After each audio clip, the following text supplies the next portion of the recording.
अब नेताजी सुभाष चंद्र बोस का दोबारा से अध्यक्ष बनना गांधी जी को पसंद नहीं था, लेकिन नेताजी सुभाष चंद्र बोस न सिर्फ दोबारा से कांग्रेस के अध्यक्ष पद का चुनाव लड़े, बल्कि गांधी जी के समर्थित उम्मीदवार पट्टाभी सीतारामैया को अध्यक्ष पद के चुनाव में बुरी तरीके से पराजित भी कर दिया। अब नेताजी सुभाष चंद्र बोस ने गांधी जी के समर्थित उम्मीदवार पट्टाभी सीतारामैया को पराजित तो कर दिया, लेकिन यह बात गांधी जी को अच्छी नहीं लगी। गांधी जी ने पट्टाभी सीतारामैया की पराजय को अपनी व्यक्तिगत पराजय। मैं सुमित सिंह आप सभी का एक बार फिर से बहुत बहुत स्वागत करता हूं।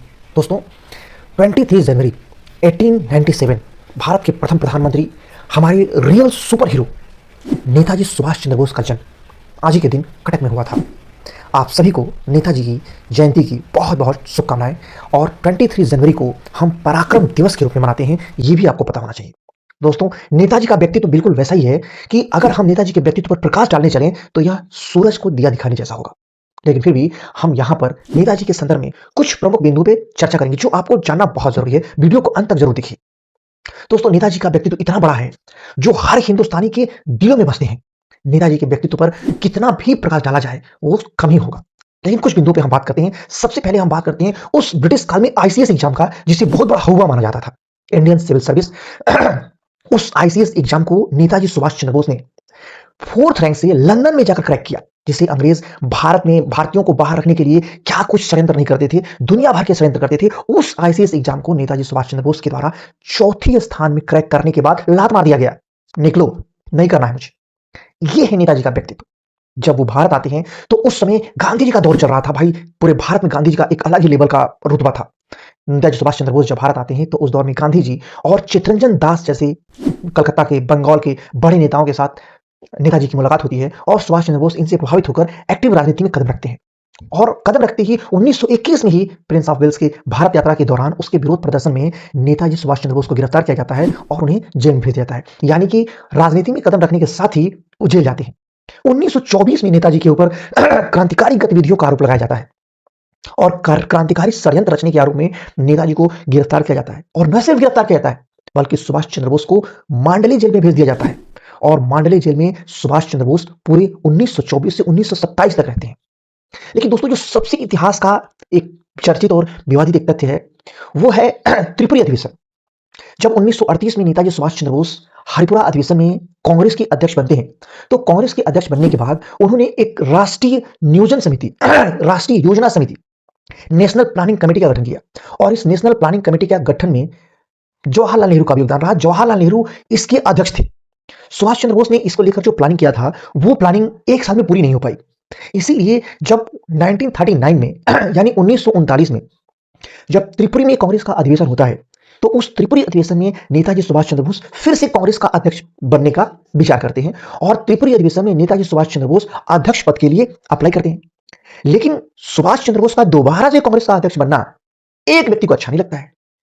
वो कौन थे? वो थे उस समय के सर्वमान्य नेता गांधी जी। गांधी जी का उस समय भारत लेवल पे और पूरे कांग्रेस पे भाई एक अलग ही लेवल का नियंत्रण था। अब नेताजी सुभाष चंद्र बोस का दोबारा से अध्यक्ष बनना गांधी जी को पसंद नहीं था, लेकिन नेताजी सुभाष चंद्र बोस न सिर्फ दोबारा से कांग्रेस के अध्यक्ष पद का चुनाव लड़े, बल्कि गांधी जी के समर्थित उम्मीदवार पट्टाभी सीतारामैया को अध्यक्ष पद के चुनाव में बुरी तरीके से पराजित भी कर दिया। अब नेताजी सुभाष चंद्र बोस ने गांधी जी के समर्थित उम्मीदवार पट्टाभी सीतारामैया को पराजित तो कर दिया, लेकिन यह बात गांधी जी को अच्छी नहीं लगी।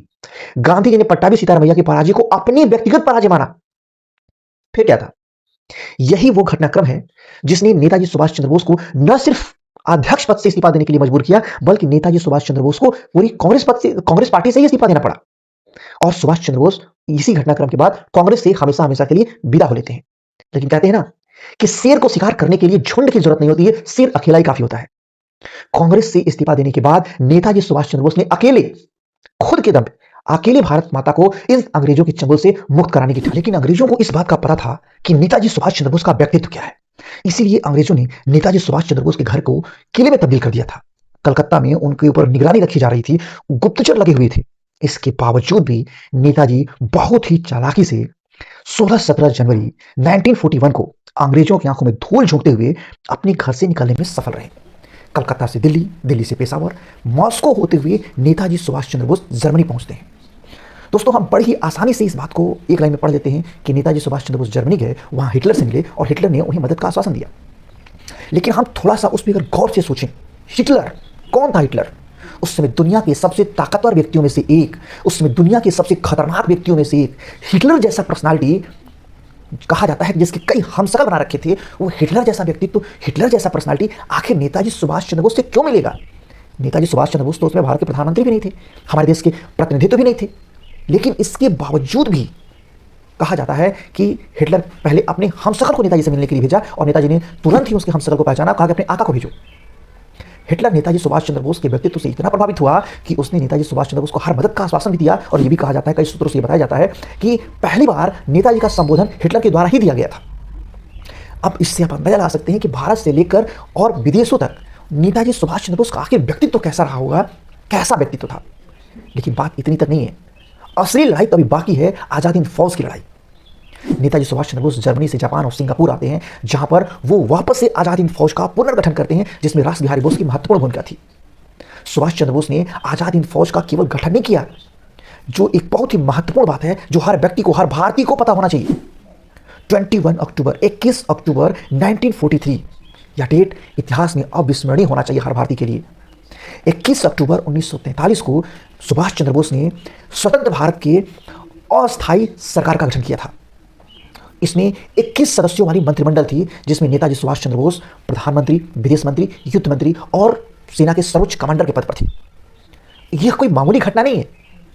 यह इसलिए बहुत ही महत्वपूर्ण है कि इस आजाद हिंद सरकार को, इस अस्थायी भारत सरकार को उस समय जर्मनी, जापान, इटली, थाईलैंड समेत 9 देशों के द्वारा मान्यता दिया गया था। 9 देशों ने इस आजाद हिंद सरकार को मान्यता दिया। नेताजी सुभाष चंद्र बोस की आजाद हिंद फौज के नियंत्रण में अंडमान निकोबार तक का क्षेत्र आया और नेताजी सुभाष चंद्र बोस ने अंडमान द्वीप का नाम बदलकर शहीद द्वीप और निकोबार द्वीप का नाम बदलकर स्वराज द्वीप रख दिया। आजाद हिंद फौज किन्हीं कारणों से जापान के ऊपर अमेरिका का एटॉमिक अटैक हो जाता है, जापान सेकेंड वर्ल्ड वार से बाहर हो जाता है, पूरी तरीके से जापान एक तरह से बहुत बड़ी क्षति होती है। और कुछ मौसमी घटनाओं के कारण जो आजाद हिंद फौज था, आजाद हिंद फौज सुभाष चंद्र बोस के नेतृत्व में अपने उस लक्ष्य को प्राप्त करने में सफल नहीं हो पाया। लेकिन यह भी महत्वपूर्ण है, आपको जानना चाहिए, नेताजी सुभाष चंद्र बोस ने कहा कि जापान का युद्ध खत्म हो सकता है, लेकिन आजाद हिंद फौज का युद्ध कभी खत्म नहीं होगा। नेताजी सुभाष चंद्र बोस से जुड़ी हुई एक बहुत ही विवादित और तथ्यहीन घटना है सुभाष चंद्र बोस की मृत्यु। नेताजी सुभाष चंद्र बोस की मृत्यु के संदर्भ में कहा जाता है कि 18 अगस्त 1945 ताइवान में एक प्लेन दुर्घटना में नेताजी सुभाष चंद्र बोस की मृत्यु हो जाती है। दोस्तों, यह एक रहस्य है। इस रहस्य से आज तक पर्दा नहीं उठ पाया कि इसकी वास्तविकता क्या है, क्योंकि अयोध्या में गुमनामी बाबा और अलग अलग सोर्सेज से नेताजी सुभाष चंद्र बोस के बारे में जो विद्वान हैं, जो इतिहासकार हैं, वो अलग अलग अपना मत देते रहे हैं। लेकिन नेताजी सुभाष चंद्र बोस के व्यक्तित्व को जिस तरीके का सम्मान मिलना चाहिए, भारत के इतिहास में जो उनको स्थान होना चाहिए, निश्चित रूप से यह कोई संदेह नहीं है कि वो स्थान नेताजी सुभाष चंद्र बोस को नहीं मिला। अगर नेताजी सुभाष चंद्र बोस भारत के प्रधानमंत्री होते तो शायद भारत का परिदृश्य कुछ अलग ही होता। लेकिन इतिहास इफ और बट पे बात नहीं करता, जो है वो है। लेकिन नेताजी सुभाष चंद्र बोस को हर भारतीय को याद रखना चाहिए। और मुझे लगता है कि यह कहने की जरूरत नहीं है, कुछ ऐसी पर्सनालिटी हैं हमारे इतिहास में, कुछ ऐसे महापुरुष हैं हमारे इतिहास में, जिसे जाति धर्म से ऊपर हर भारतीय अपने दिलों में सजो कर रखता है, उसको कहने की जरूरत ही नहीं है। बाकी दोस्तों, मैंने आप लोगों को नेताजी सुभाष चंद्र बोस के संदर्भ में बहुत ही संक्षिप्त में परिचय कराने का प्रयास किया है। बाकी आपको यह वीडियो कैसा लगा आप जरूर कमेंट करें और चैनल को सब्सक्राइब भी जरूर करें। एक बार फिर से नेताजी सुभाष चंद्र बोस की जयंती की आप सभी को बहुत बहुत शुभकामनाएं। जय हिंद।